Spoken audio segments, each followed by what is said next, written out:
Hey guys, I was just going through some old footage of my Great Loop adventure from last year, and I was looking to pick up where I left off, and I realized I was at the Florida-Georgia border, and I was in a remote anchorage, and I had taken some time out to talk about an anchor snubber.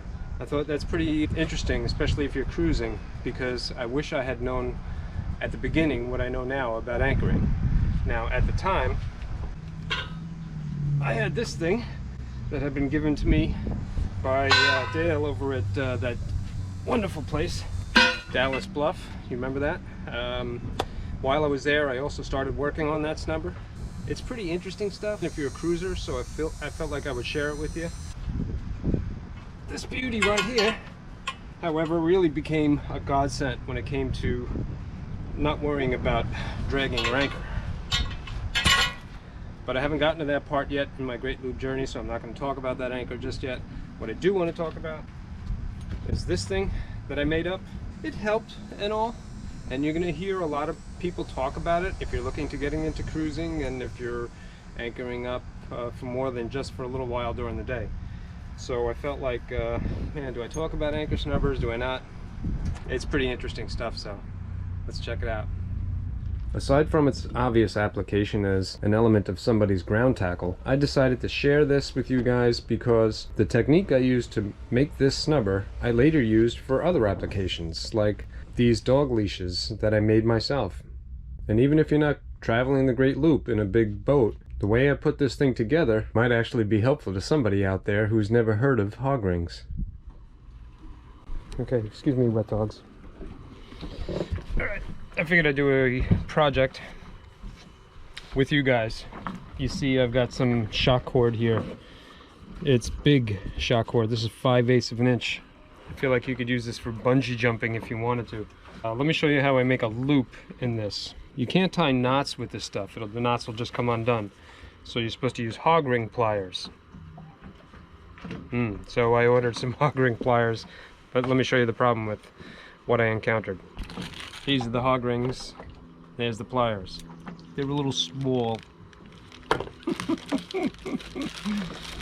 I thought I had my measurements right on eBay, but no. I waited forever for these things to show up, thinking it was going to be the ticket. See how they work? You go in there and you crimp them, and it holds two pieces together, but yeah, it's too small. So after waiting forever to make my anchor snubber, Mike gave me some of this. This was a long length of, it looks like fence wire, like the stuff they make barbed wire out of. So using some bolt cutters, I cut them down to this size, and then you untwist them, you get them down to single pieces of wire, and then using some pliers, see I got my plier stash, I'm going to bend them into my own hog wires.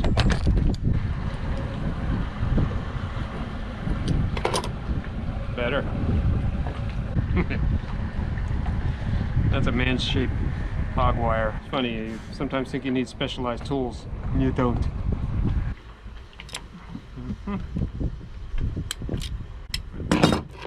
Switch to these.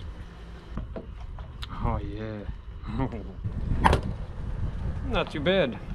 So that thick wire is around there, keeping them from coming apart, and that's all it's really trying to do.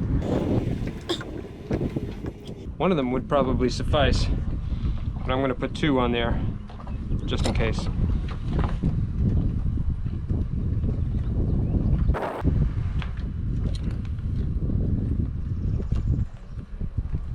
Now, one of the things that I made while I was there at Dallas Bluff making that anchor snubber was a shorter length. This is about 6 feet long. Now I attached one end of this to the back of my boat where I put a little attachment point on, and then I would take the other part and hook it to the bass raider that I was pulling behind my boat. And a lot of times you might have to go through somebody else's wake, or the water just might be really rough and you're constantly pulling on your dinghy as you're towing it.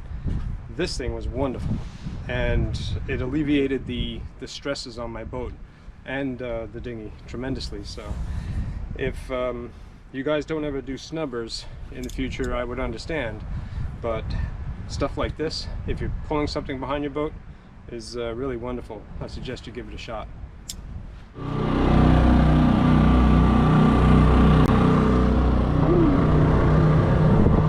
So much for peace and quiet.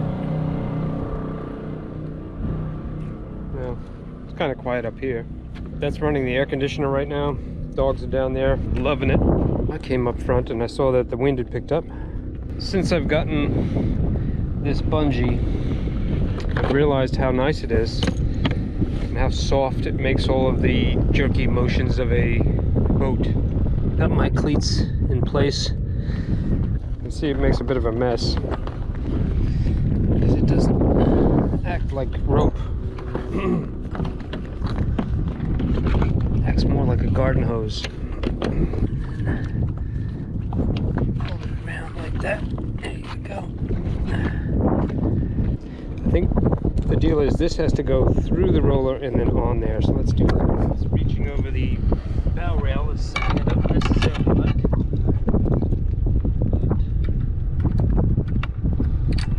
Curious. Attach it to the other cleat.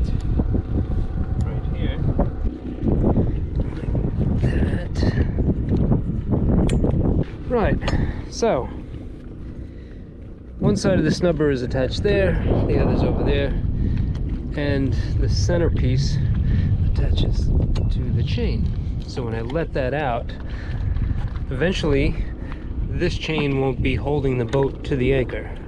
The snubber will. And it'll transfer the force from the anchor through the chain, through the snubber to the cleats. If this thing that I made failed, the chain would still have the boat. So this does several things. When I let this out, I might as well do it right now. Let's let out some more. These go tight. But yeah, these snubber lines eventually should go tight. Let's let out some more. Now the anchor chain is slack. Look at how perfect that is. Now tension is being dampened by these bungees. So if the boat pulls and jerks on the anchor, the bungee should soften that. So it'd be very difficult, supposedly 50% more difficult to pull the anchor free. And that's the theory. Advantage is, of course, holding here and there instead of from here. This is not designed to hold the boat, it's just designed to retrieve the chain. So there's a lot of stress put on that, and it rolls off of the end of the pulpit, and when the boat swings at anchor, this will pop from there to there to there to there violently, and that makes a noise down below that is a little bit unnerving. The bungees pulling from here should make practically no noise. So that's nice. And again, it alleviates the strain off of the bow pulpit and the roller and the windlass. And another advantage is I just let out some more anchor rode to engage that. I already knew that with 75 feet I was holding, but I let out another 18 feet or so. So the longer the rode, the better your holding power, allegedly. Of course, I could have let out less chain, so that's not necessarily the case. But what it does do is I was attached to the anchor. Here's the boat. Here's the anchor. The anchor chain was going up to the pulpit. Now, instead of being attached here, essentially, the boat is attached way down there. So now the boat's here. The anchor's here. Anchor chain is going up to the snubber, which is considerably lower. If I'm in 10 or 12 feet of water and I reduce the height of the attachment point by half that, 6-7 feet, it reduces the angle that you're pulling on the anchor, and that increases your holding. So yeah, there's a snubber for you. I bought a 100-foot roll or spool of that bungee, so if the sun beats it up, or the water, or whatever other gribbles of the sea that usually eat things up takes that too, I can just make a new one. Curious to see how it works though. It's one more thing that'll help you sleep a little better at night. When you're on the hook or at anchor in the middle of nowhere. Well, there you go. Hopefully this video has enlightened you a little bit as to some advantages of anchor snubbers, and maybe even introduced you to hog wires. There are lots of advantages of knowing how to use those, and I also though want to say that there are disadvantages to having an anchor snubber up front, and I wound up not really using it very often because it was mostly, I think, because I was single-handing. If the anchor started dragging and the tide had swung, and there was some times when the anchor chain would get fouled up with the snubber. If that were the case and I was dragging and it wasn't in a remote anchorage and behind me were some boats or land that I was about to crash into, it could have made for an ugly situation, because I wouldn't be able to get it unfouled and keep the boat in one place at the same time.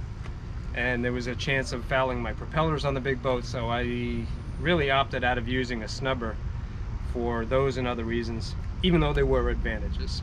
So again, I'll talk about the anchor that eventually alleviated most of my problems in the future. But until then, thank you guys as always for coming along and staying with me. Maybe we'll learn some more in the future as I continue sharing my great loop adventure with you. Catch you later.